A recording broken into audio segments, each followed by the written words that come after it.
नमस्कार विद्यार्थी मित्रांनो, मागच्या लेक्चरमध्ये आपण मार्केटिंग मॅनेजमेंटमधला पहिला घटक मार्केटिंग हा सुरू केलेला आहे.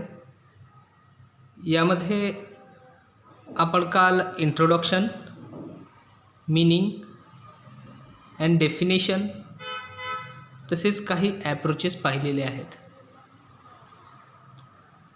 मार्केटिंग म्हणजे काय? तर marketing management is planning, organising, controlling and implementing of the marketing programs, policies, strategies and tactics designed to create and satisfy demand for the firm. अतिशय सोपी आहे. जी मॅनेजमेंटमध्ये आपण पाहिलं होतं त्याच पद्धतीचं मॅनेजमेंट आहे. मार्केटिंग मॅनेजमेंटमध्ये आपल्याला प्लॅनिंग, ऑर्गनायझिंग, कंट्रोलिंग आणि इम्प्लिमेंटिंग या सर्व गोष्टींचं एकत्रित करून आपल्याला काय करावं लागतं? ग्राहकाचं समाधान करावं लागतं. मग आज आपण पुढच्या घटकाकडे वळूया. आपण काल 3 ॲप्रोचेस पाहिले होते. आज चौथा पाहत आहोत, सिस्टम ॲप्रोचेस. सिस्टम ॲप्रोचेस यामध्ये असं म्हणता येईल, the system approaches can be define a set of object together with the relationship among them and their attributes. बघा, ॲट्रिब्यूट्स म्हणजे गुणधर्म. सिस्टम ॲप्रोचेसमध्ये काय असलं पाहिजे? तर वस्तू आणि त्याचे समाधान करण्याची क्षमता, गुणधर्म हे त्या पद्धतीनं असले पाहिजेत. उदाहरणार्थ, जर आपल्याला बिझनेस कंट्रोल करायचा असेल तर केवळ टेक्नॉलॉजी या ॲक्टिव्हिटीकडे लक्ष देऊन चालेल का? नाही. तर आपल्याला प्रोडक्शनकडे लक्ष द्यावं लागेल, सेल्सकडे लक्ष द्यावं लागेल, मार्केटिंगकडे लक्ष द्यावे लागेल, प्राईस याकडे लक्ष द्यावे लागेल. या सर्व गोष्टींचा समन्वय एकत्रीकरण केल्यानंतर सिस्टम तयार होत असतं. केवळ एका घटकामुळे सिस्टम तयार होत नाही, तर अनेक घटकांचा समावेश एकत्रीकरण केल्यानंतर सिस्टम ॲप्रोचेस तयार होत असतं. मग तुम्हाला यामध्ये लक्षात काय ठेवायचं आहे की ज्या पद्धतीनं गरज त्या पद्धतीनं गुणधर्म असला पाहिजे आणि तो गुणधर्म एकत्रीकरण केल्यानंतरच निर्माण होत असतो. यालाच सिस्टम ॲप्रोचेस असं म्हणायचं. उदाहरणार्थ, तुम्हा सर्वांना माहीत आहे, पाण्याचा स्वभाव आहे उताराच्या दिशेने वाहणे. परंतु आपल्या सर्वांच्या छतावरती म्हणजेच घराच्या छतावरती पाण्याच्या टाक्या असतात. मग हे तर प्रवाहाच्या विरुद्ध आहे. आपण काय केलं? पाणी वर पोहोचवण्यासाठी एका सिस्टमचा उपयोग केला. आपण एका यंत्राचा उपयोग केला, तेव्हा आपण प्रवाहाच्या विरोधात जाऊ शकलो. त्याच पद्धतीनं मार्केटिंगमध्ये सुद्धा विशिष्ट गुणधर्म असणारे घटक एकत्र केल्यानंतरच काय होत असतं? सिस्टम ॲप्रोचेस तयार होत असतं. Next, social approaches. सामाजिक दृष्टिकोन यामध्ये असं म्हटलं जातं, this system gives no importance as to how the business meets consumer needs. म्हणजे ज्याप्रमाणे ग्राहकाची गरज असते त्याचप्रमाणे बाजारात वस्तू उपलब्ध होईल असं असतं का? नाही. पण आपण उत्पादन करते आहोत तेव्हा आपण लक्षात ठेवलं पाहिजे की आपल्याला सामाजिक बांधिलकी जोपासायची आहे. कारण या समाजातच राहून आपण उत्पादन करत असतो आणि या उत्पादनापासूनच आपणास प्रॉफिट होत असतं. तेव्हा या समाजामध्ये गुणवत्तापूर्ण व वैशिष्ट्यपूर्ण असणारी वस्तू निर्माण करणे हे आपले कर्तव्य बनत असते. म्हणून सामाजिक दृष्टिकोन जोपासत असताना, मार्केटिंग करत असताना समाज उपयोगी वस्तूंचा पुरवठा करणं आपली सामाजिक बांधिलकी असते. यानंतर पुढचा घटक आहे लीगल ॲप्रोचेस. कायदेशीर दृष्टिकोन. आपण मागच्या वर्षामध्ये आपण लॉचा अभ्यास केलेला आहे. यामध्ये आपण शिकलेलो आहोत की एखाद्या वस्तूचा व्यवहार पूर्ण करण्यासाठी त्या वस्तूच्या मोबदल्यात त्याचं प्रतिफल आपल्याला द्यावं लागतं, तेव्हाच मालकी हक्क प्राप्त होत असतो. उदाहरणार्थ XYZ किंमत पेड केल्यानंतरच तो दुकानदार आपणास ती वस्तू देत असतो. मग याला कायदेशीर पुरावा पाहण्याचा दृष्टिकोन अभ्यासनाची गरज काय होती? तर समाजामध्ये कुणाचीही फसवणूक केली जाऊ नये, मार्केटिंग करत असताना दिशाभूल करू नये, केवळ पैशाच्या मोबदल्यात किंवा प्रतिफलाच्या मोबदल्यात आपण व्यवहार करत आहोत हा शुद्ध हेतू असला पाहिजे.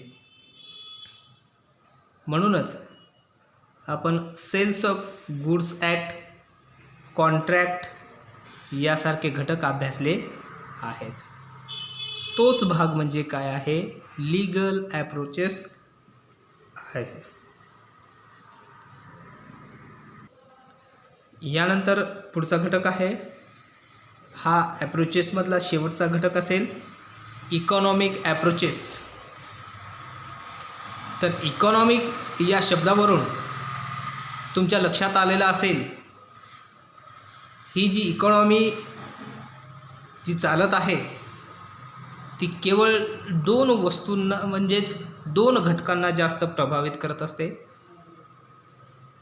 एक आहे डिमांड आणि दुसरी आहे सप्लाय. डिमांड आणि सप्लाय हा घटक आपल्या मार्केटिंगमध्ये खूप अत्यंत महत्त्वाचा आहे. या दोन गोष्टीवरूनच मार्केटिंगचं भवितव्य ठरत असतं. म्हणून हा आर्थिक दृष्टिकोन जो आहे, इकॉनॉमिक ॲप्रोचेस जो आहे, तो सुद्धा लक्षात घेणं गरजेचं आहे. याबरोबरच आपले ॲप्रोचेस संपले आहेत. यानंतर पुढचा घटक आपण पाहूया, इम्पॉर्टन्स ऑफ मार्केटिंग. मार्केटिंगचं महत्त्व काय? हा महत्त्वाचा प्रश्न आहे. परीक्षेच्या दृष्टिकोनातून तुम्ही याचा चांगल्या पद्धतीने अभ्यास करा. अतिशय सोपा आहे. आपण मार्केटिंग नियोजन करते आहोत, मॅनेजमेंटचा एक घटक आहोत असं समजून आपल्याला अभ्यास करायचा आहे, त्यावेळी तुमच्या लक्षात येईल की पहिला घटक हा transfer and exchange of goods आहे. हा फायदा आहे. मार्केटिंगमध्ये आपण काल चर्चा केल्याप्रमाणे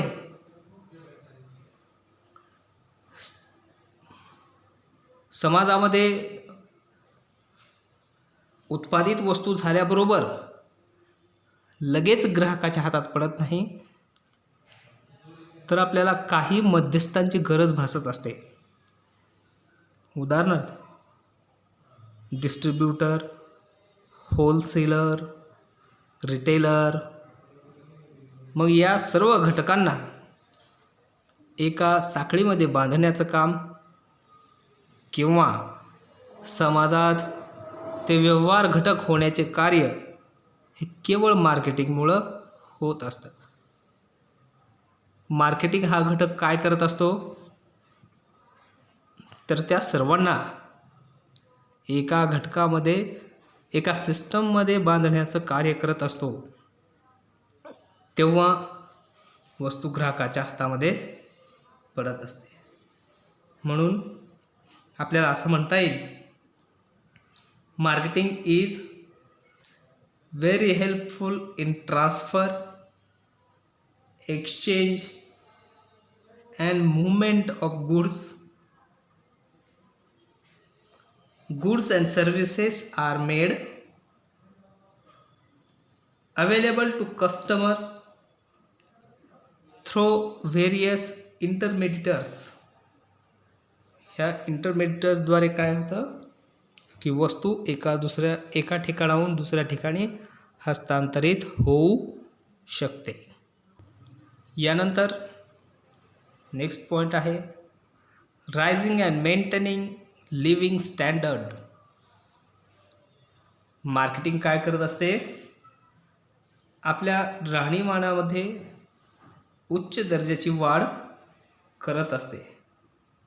म्हणजेच marketing is the delivery of standard of living.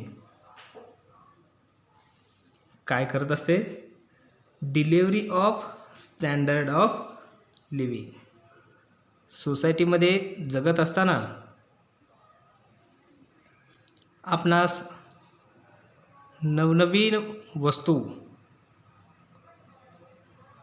त्याची नवीन कौशल्यपूर्ण असणारी उपयोगिता याच गोष्टीचा मोह पडत असतो आणि आपण त्या वस्तू वापर करत असतो. उदाहरणार्थ जर मागच्या काही दशकामध्ये पाहायला गेलं तर पूर्वी सायकलची संख्या जास्त होती. आता मात्र टू व्हीलर, फोर व्हीलर यांची संख्या वाढत आहे. याचं कारण राहणीमानाचा दर्जा सुधारलेला आहे. एखादी वस्तू आपल्या राहणीमानात कशी गुणवत्तापूर्ण वाढ करत असते हे आपल्या निदर्शनास केवळ मार्केटिंगमुळं येत असतं. उदाहरणार्थ कुठलीही जाहिरात पहा. समजा उदाहरणार्थ वॉशिंग पावडरची जाहिरात असेल तर त्या जाहिरातीमध्ये त्या पावडरचा उपयोग कशासाठी होतो, कशा पद्धतीने उपयोग केला पाहिजे आणि त्याचा आपल्यावरती काय परिणाम होतो हे दर्शवलेलं असतं. म्हणूनच पहा, वॉशिंग पावडरची जाहिरात जर आपण पाहिली तर आपणास कपडे धुवून दाखवलेले असतात. जर पेस्टची जाहिरात असेल तर पेस्ट वापरून दाखवलेलं असतं. म्हणजे आपल्या जीवनामध्ये मार्केटिंगमुळे कसा बदल होतो किंवा आपल्या राहणीमानामध्ये चांगल्या पद्धतीचा बदल होऊ शकतो हे केवळ मार्केटिंगमुळं होऊ शकतं. हा महत्त्वाचा घटक आहे. यानंतरचं इम्पॉर्टन्स आहे मार्केटिंग क्रिएट एम्प्लॉयमेंट. मार्केटिंग समाजामध्ये रोजगार निर्माण करण्याचं कार्य करत असतो. उदाहरणार्थ आत्ताच आपण पाहिल्याप्रमाणे की एखादी वस्तू तयार झाल्याबरोबर ग्राहकाच्या हातात पडत नाही, तर ती विविध मध्यस्थांमार्फत ती ग्राहकाच्या हातात पडत असते. म्हणूनच होलसेलर, रिटेलर, स्टॉकिस्ट, एजंट या लोकांना काम मिळालं, किंबहुना मार्केटमध्ये रोजगाराची निर्मिती झाली असं म्हणू शकतो. मग केवळ मध्यस्थांनाच मिळाला का रोजगार? नाही, तर वस्तू उत्पादन होत असताना काम करणारे कामगार, ऑफिसमधील कर्मचारी, त्यांच्याशी निगडीत असणाऱ्या वस्तू सुविधा पुरवणारे कर्मचारी, इतर सुविधा पुरवणारे कर्मचारी, शिवाय मार्केटमध्ये जाहिरात, विक्री, बाजारपेठेचा शोध या सर्वांमध्ये मनुष्यबळाचा होणारा वापर, या सर्वांना मार्केटिंगमुळं काय मिळाला? रोजगार मिळाला. आणि रोजगार मिळाल्यामुळे समाजाची प्रगती होते, स्वतःची प्रगती होते आणि मार्केटिंगचा हेतू तर पूर्ण होतोच, शिवाय राष्ट्राचं हितसुद्धा यामध्ये दडलेलं असतं. म्हणूनच मार्केटिंगचा महत्त्वाचा घटक म्हणजेच हा क्रिएट एम्प्लॉयमेंट. यामध्ये रोजगार निर्माण करण्याची उच्च दर्जाची क्षमता आहे. मार्केटिंगमुळे अनेकांना रोजगार मिळू शकतो. यानंतर next source of income and revenue हा इम्पॉर्टन्स आपण पाहत आहोत. मार्केटिंगमध्ये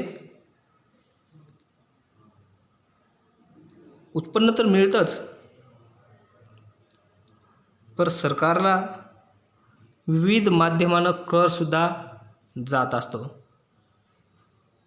उदाहरणार्थ GST, व्हॅट यासारख्या माध्यमातून सरकार कर गोळा करत असतो. म्हणजेच एक प्रकारे समाजाच्या घटकामध्ये सुद्धा उत्पादनात वाढ होते आणि शासनाच्या उत्पादनात सुद्धा वाढ होत असते. यामुळे चालणारं जे आर्थिक चक्र आहे ते योग्य प्रकारे चालू शकतं. इन्कम अँड रेव्हेन्यू हा इम्पॉर्टन्स मार्केटिंगमुळे प्राप्त होत असतो. आज आपण ॲप्रोचेस पाहिले आणि इम्पॉर्टन्समध्ये 4 घटक पाहिलेले आहेत. तर आशा आहे मित्रांनो, तुम्ही याचा चांगल्या पद्धतीने अभ्यास कराल आणि हे पॉईंट तुम्ही लक्षात ठेवण्याचं कार्य कराल. धन्यवाद.